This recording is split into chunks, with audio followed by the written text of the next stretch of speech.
तो बेटा हम लोग चैप्टर पढ़ रहे थे पॉलीमर्स। पॉलीमर्स में मैकेनिज्म भी पढ़ लिया था, क्लासिफिकेशन भी पढ़ लिया था। आज हम दो चीजें छोटी छोटी पहले बताने जा रहे हैं।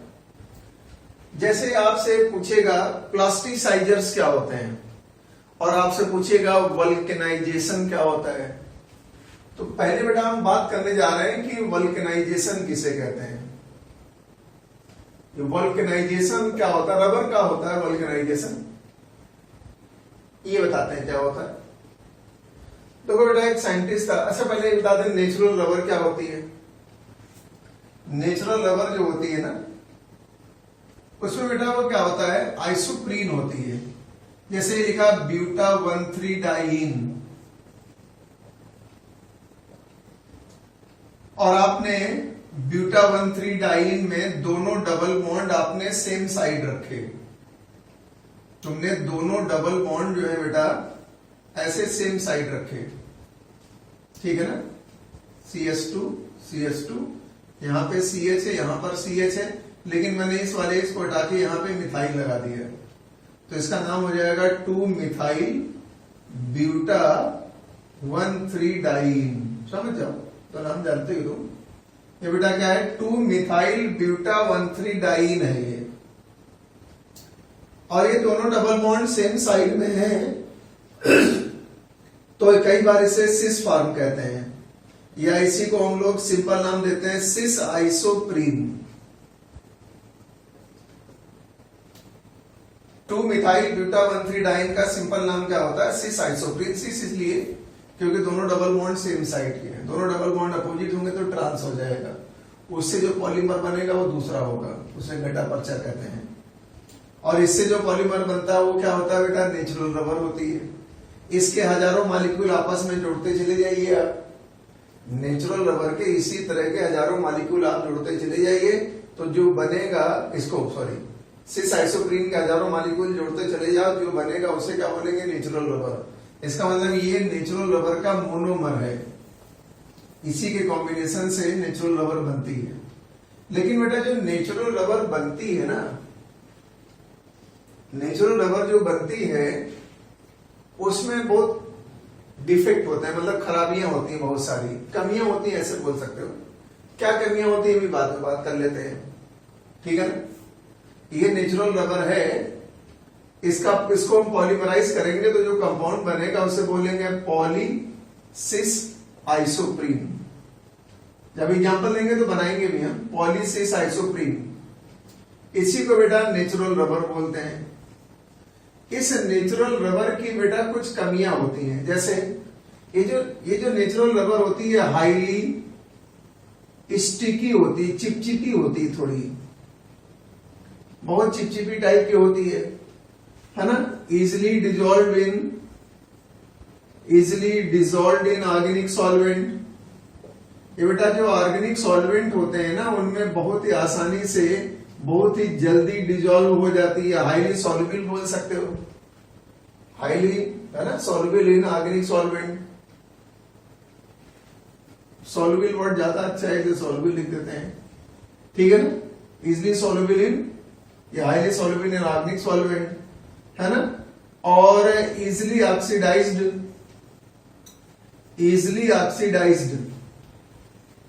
Bye air and oxidising agents. Oxidising agent और एयर जो होती है उससे बेटा बहुत जल्दी ऑक्सीडाइज हो जाती है। कमियां है सब इसकी। ये जो नेचुरल रबर है इसके अंदर बेटा बहुत ज्यादा प्रेशर को बर्दाश्त करने की पावर भी नहीं होती है ना। जैसे हल्की फुल्की रगड़ लगाओगे तो ये छिल जाएगी, बेकार हो जाएगी, है ना। Not resistant to abrasion, not resistant to abrasion का मतलब होता है रगड़ वगैरह लगती है, जो ध्यान रखना है। नॉट रेजिस्टेंट टू एब्रेजन, थोड़ा सा प्रेशर लगाओगे घिसना स्टार्ट हो जाएगी, टूट फूट हो जाएगी, उसे एब्रेशन कहते हैं। तो ये सब नेचुरल रबर की कमियां हैं। पहले कमियां तो मालूम होनी चाहिए, तब तो समझ में आएगा कि वल्कनाइजेशन क्यों करेंगे। और नेचुरल रबर की बेटा ये जो लेयर्स होती है ना, नेचुरल रबर की जो लेयर्स होती हैं वो आपस में एक दूसरे पे स्लिप करती हैं। क्या करती हैं? ये एक दूसरे पे स्लिप करती हैं, layer slip over each other. इसका मतलब ये काफी ये स्लिपरी होती है। जैसे मान लिया आपने स्कूटर या मोटरसाइकिल चलाया होगा, तो जैसे मान लिया कभी मोटरसाइकिल पंचर हो जाए, उसका टायर पंचर हो जाए, और टायर पंचर होने के बाद भी तुम गाड़ी चलाने की कोशिश करो तो अजीब से जिग-जैग होती है ना, गाड़ी जिग-जैग नहीं हो रही, वो जो टायर है वो उसके अंदर ट्यूब वाला भी पड़ा होता है ना, तो स्लिप करता है वो, तो लगता है गाड़ी इधर उधर भाग रही है, हवा भरा लोगे तो फिर से सही हो जाता है। तो वो स्लिपरी नेचर है, क्योंकि वो लेयर जो होती है दूसरे के ऊपर क्या करते हैं, स्लिप करती हैं। मैंने एग्जांपल दिया मतलब वो, तो ये सब नेचुरल रबर की बेटा कमियां होती हैं। कुछ और बीच में आएगा तो बता दिया जाएगा। अब एक साइंटिस्ट था चार्ल्स गुडियर, उसके दिमाग में एक आइडिया आया, आवाज का आइडिया नहीं है बेटा, ये आज का आइडिया नहीं है, 1839 की बात है। तुम सोच लो कितनी पुरानी बात है, 1839 की बात है। सोचिए कितनी पुरानी बात हो गई, 2020 चल रहा है, 180 साल पुरानी बात हो गई। तो चार्ल्स गोडियर ने क्या किया, उसके दिमाग में आया कि यार ये जो नेचुरल रबर है इसमें हम इंप्रूवमेंट करें, थोड़ा उसकी थोड़ी ना स्टिकीनेस कम करें, ऑर्गेनिक सॉल्वेंट में सॉल्बिलिटी को थोड़ा जो ज्यादा सॉल्युबल कम कर दें, है ना, जो एयर से जल्दी ऑक्सीडाइज हो जा रही है उसको दूर करें, ना ऑक्सीडाइज हो, थोड़ा उसके अंदर जो है टफनेस आ जाए, ये थोड़ी इलास्टिसिटी होती है ना इसके अंदर थोड़ी इलास्टिसिटी होती है, इलास्टिक होती है, थोड़ी उसके अंदर हार्डनेस आ जाए, उसके जो स्लिपरीनेस है वो कम हो जाए। तो उसके लिए दिमाग में इसके एक आइडिया आया कि ये जो पॉलीमर की चेन से इनके बीच में अगर हम कुछ बॉन्ड डाल दें, क्रॉस लिंक्स लगा दें, तो हो सकता है ये लेयर्स एक दूसरे पे स्लिप ना करें और ये मजबूती थोड़ी इसके अंदर आ जाए। तो उसी से दिमाग में आइडिया आया कि कुछ करने का। तो उसने चार्ल्स गुडियर ने किया क्या, इसका मतलब vulcanisation was given by Charles Goodyear. इसने बेटा किया क्या, रबर को 3 से 5% सल्फर के साथ हीट कर दिया, 3 to 5% सल्फर के साथ हीट कर दिया, और उसी का नाम पड़ गया वल्कनाइजेशन। इसका मतलब heating of rubber, heating of rubber with 3 to 5% sulphur, 3 से 5% सल्फर के साथ अगर आपने नेचुरल रबर को बेटा हीट कर दिया तो उसी रबर को वल्केनाइज्ड रबर कहते हैं। अब उसी रबर को हम लोग क्या बोलते हैं, वल्केनाइज्ड रबर कहते हैं, और ये प्रोसेस क्या कहलाता है, वल्केनाइजेशन बोला जाता है। और वल्केनाइजेशन से बेटा हुआ क्या, इसका रिजल्ट क्या हुआ, वल्केनाइजेशन के बाद क्या होता है, सारे क्वेश्चन पूछ सकता है। तो ये जो पॉलीमर्स की बेटा चेन थी, इनके बीच में ऐसे सल्फर के क्रॉस लिंक्स बन गए, कोवेलेंट बॉन्ड है, इस तरह के सल्फर के क्रॉस लिंक्स बन गए। अब तुम समझ जाओ, जब सल्फर के क्रॉस लिंक्स बन जाएंगे बीच बीच में, तो लेयर्स में मजबूती तो आई जाएगी बेटा, है ना, क्रॉस लिंक्स बन जाते हैं इसके। तो आपसे पूछेगा वल्केनाइजेशन होता क्या है, तो एक लाइन केवल, हीटिंग ऑफ रबर विद 3 से 5% सल्फर इज कॉल्ड वल्केनाइजेशन। पूछेगा वल्केनाइजेशन में हुआ क्या, तो आंसर होगा sulphur cross links are developed, है ना, sulphur cross links are developed. Sulphur के जो क्रॉस लिंक्स होते हैं बेटा वो पॉलीमर की चेन्स में डेवलप होते हैं। अब आपसे पूछेगा वल्केनाइजेशन का फायदा क्या है, इन कमियों को दूर करने के लिए। सब एक साथ बता दिया तुमको मैंने। वल्केनाइजेशन का फायदा है कि जितनी कमियां थी उनको दूर करने के लिए, वल्केनाइजेशन के बाद क्या होगा, रबर थोड़ी हार्ड हो जाएगी, मतलब उसके अंदर थोड़ी टफनेस आ जाएगी, उसके अंदर थोड़ी टफनेस आ जाएगी, इलास्टिसिटी कम हो जाएगी, है ना, रेजिस्टेंट टू एब्रेशन हो जाएगी। रेजिस्टेंट टू एब्रेशन मतलब अब उस पर ज्यादा रगड़ वगैरह का प्रभाव नहीं पड़ेगा, थोड़ा सा फ्रिक्शन का ज्यादा प्रभाव नहीं पड़ेगा और रेजिस्टेंट टू एब्रेशन हो जाएगा। इसके अलावा ऑर्गेनिक सॉल्वेंट में जल्दी सॉल्युबल नहीं होगी, not soluble in organic solvent, है ना, ऑर्गेनिक सॉल्वेंट में जल्दी सॉल्युबल नहीं होगी।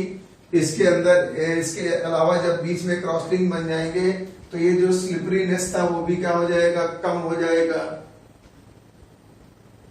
और ये सब उसके दिमाग में आइडिया आया था टायर बनाने के लिए। अगर आप नेचुरल रबर का टायर बना दो और वो सब कमियां रहेंगी तो अजीब सा रहेगा, वो बहुत जल्दी फट भी जाएगा, इलास्टिसिटी भी बहुत ज्यादा है, हाई प्रेशर को भी बर्दाश्त नहीं कर पाएगा।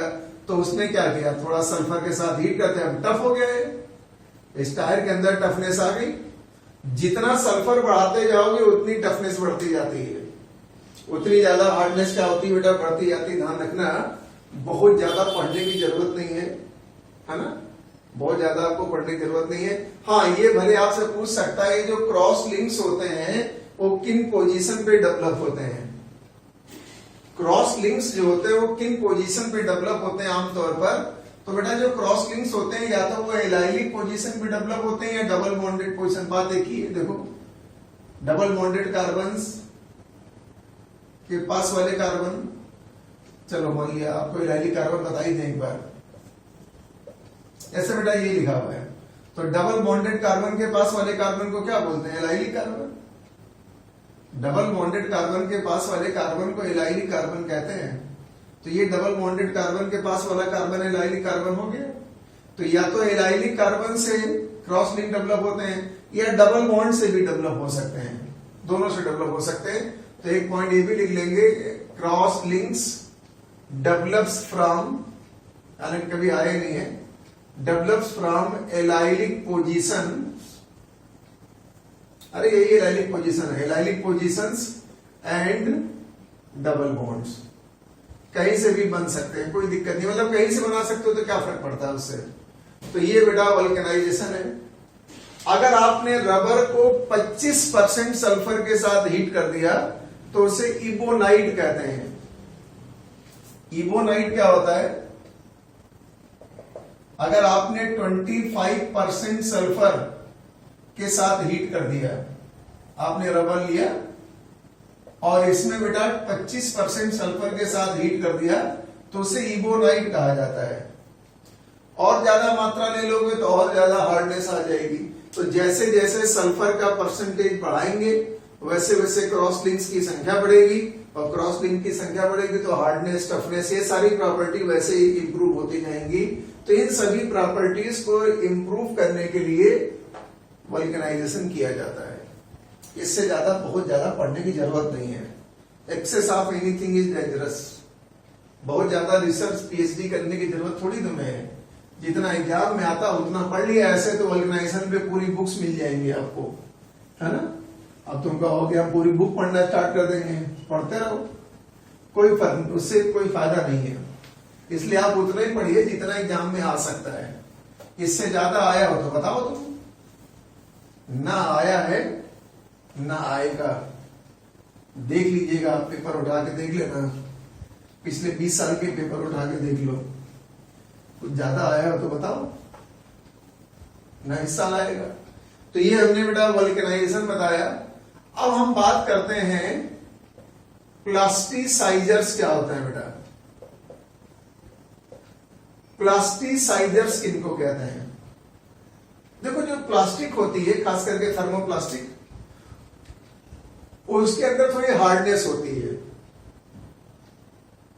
तो प्लास्टिक को सॉफ्ट करने के लिए जो मटेरियल डाले जाते हैं उन्हें क्या बोलते हैं, प्लास्टिसाइजर्स। मतलब the substances added to plastics to soften them. उनको बेटा सॉफ्ट करने के लिए जो हम मटेरियल डालते हैं उन्हें क्या बोलते हैं, प्लास्टिसाइजर्स बोलते हैं। जैसे आप घर में कभी पानी का पाइप लेके आओ, जिससे गार्डन में पानी डालते हैं ना, पीवीसी का पाइप होता है, वो प्लास्टिक ही तो, थर्मोप्लास्टिक हुआ, तो पीवीसी का पाइप होता है। देखिए जब लेके आए होगे तो बड़ा चिपचिपा सा होगा वो, तो उसको जब खोला, बिल्कुल नया पाइप खोलोगे ना, वो सॉफ्ट होगा, बहुत चिपचिपा सा होगा, क्योंकि उसमें प्लास्टिसाइजर्स हमने मिला रखे हैं। कंपनी वाले क्या करते हैं, उसमें प्लास्टिसाइजर्स आपको मिला के ही देंगे, थोड़ा सॉफ्ट रहता है, लेकिन आपने देखा होगा 4-6 महीने बाद वही पाइप जो होता है काफी हार्ड हो जाता है, उसके अंदर थोड़ी हार्डनेस डेवलप हो जाती है। जानते क्यों? क्योंकि जो प्लास्टिसाइजर्स होते हैं, ये जो प्लास्टिसाइजर्स होते हैं ये वेपोराइज हो जाते हैं, ये एटमॉस्फेयर में या सनलाइट के प्रेजेंस में क्या होते हैं, वेपोराइज हो जाते हैं, इवापोरेट हो जाएंगे। तो जब ये उस पाइप से या प्लास्टिक से निकल जाएंगे तो प्लास्टिक वाली जो हार्डनेस थी दोबारा फिर से आ जाएगी। इसीलिए वो प्लास्टिक का पाइप देखा होगा धीमे रखे रखे खराब हो जाता है, अजीब सा हार्ड हो जाता है वो। ये खास बात है, कोई भी प्लास्टिक का सामान लेके आओ स्टार्टिंग में सॉफ्ट लगता है लेकिन कुछ दिनों बाद हार्ड हो जाता है, क्योंकि जो उसके अंदर प्लास्टिसाइजर्स हैं वो वेपोराइज हो जाते हैं, है ना, हीट से या सनलाइट से। अब तुम कहोगे सर एग्जांपल बताओ, ऐसे कंपाउंड जो प्लास्टिक को सॉफ्ट करने के लिए इस्तेमाल करते हैं उन्हें प्लास्टिसाइजर्स कहते हैं। और एग्जांपल में बेटा इसमें क्या आएगा, कुछ नाम याद कर लिए आप, है ना। जैसे हमने बोल दिया बेटा normal dibutyl phthalate, normal dioctyl phthalate, cresyl phthalate. Cresyl formula नहीं याद करना आपको, क्रेसिल ट्राइफॉस्फेट या फॉस्फेट बोल सकते हो। ये सब बेटा ऐसे मटेरियल हैं, ये जो प्लास्टिसाइजर्स होते हैं, ये प्लास्टिसाइजर्स होते हैं, इनको मिला देने से प्लास्टिक थोड़ी सॉफ्ट हो जाती है। लेकिन इनकी बेटा खासियत क्या होती है, ये समय के साथ साथ वेपोराइज हो जाते हैं। these are vaporizable compounds। ये बेटा क्या होते हैं, वेपोराइजल कंपाउंड्स होते हैं, वेपोराइजेबल कंपाउंड्स होते हैं। जब ये वेपोराइज हो जाएंगे तो प्लास्टिक के अंदर स्टिफनेस या हार्डनेस दोबारा आ जाएगी। इससे ज्यादा पूछा नहीं जाता है तो क्यों टाइम वेस्ट करेंगे हम। तो ये प्लास्टिसाइजर्स बता दिए। आपको एक पॉइंट बताता हूं मैं, याद आ गया मुझे। एक्सीलरेटर फॉर वल्केनाइजेशन बहुत इंपॉर्टेंट है, ऑर्गेनिक केमिस्ट्री की एक बड़ी इंपॉर्टेंट रिएक्शन होती है, उसमें बनता है एक्सीलरेटर फॉर वल्केनाइजेशन। वो अभी पढ़ा था वल्केनाइजेशन प्रोसेस 2 मिनट पहले आपने। तो वल्केनाइजेशन प्रोसेस जो होती है उसको अगर तेज करना है आपको, अगर आपको वल्केनाइजेशन की प्रोसेस को बेटा फास्ट करना है तो उसमें भी कुछ केमिकल डाले जाते हैं। ऐसा कोई सब्सटेंस जो वल्केनाइजेशन की प्रोसेस को फास्ट कर दे, एक्सीलरेट कर दे, उसे हम लोग क्या बोलते हैं, एक्सीलरेटर फॉर वल्केनाइजेशन। इसका बेटा बेस्ट एग्जांपल, मतलब ये क्या करते हैं, स्पीड अप कर देते हैं, वल्केनाइजेशन को स्पीड अप कर देते हैं, फास्ट कर देते हैं। और इसका एग्जांपल होता है जिंक ऑक्साइड। हालांकि ये कम इंपॉर्टेंट है, इससे ज्यादा इंपॉर्टेंट एक कंपाउंड होता है। ऑर्गेनिक केमिस्ट्री में आपने एक रिएक्शन पढ़ी होगी, हॉफमैन मस्टर्ड ऑयल रिएक्शन। पढ़ा कभी? प्राइमरी एमीन में हम जब HgCl2 और कार्बन डाइसल्फाइड लगाते हैं तो फिर तो उस रिएक्शन को हॉफमैन मस्टर्ड ऑयल रिएक्शन बोलते हैं, है ना। लेकिन जब हम एरोमेटिक अमीन लेते हैं एनिलीन, तो उसमें बीच में कंपाउंड बनता है डाइफिनाइल थायोयूरिया। उसमें बीच में कंपाउंड बनता है क्या, डाइफिनाइल थायोयूरिया। और वो डाइफिनाइल थायोयूरिया जो हॉफमैन मस्टर्ड ऑयल रिएक्शन में बनता है एरोमेटिक एमीन्स में, वो एक्सीलरेटर होता है।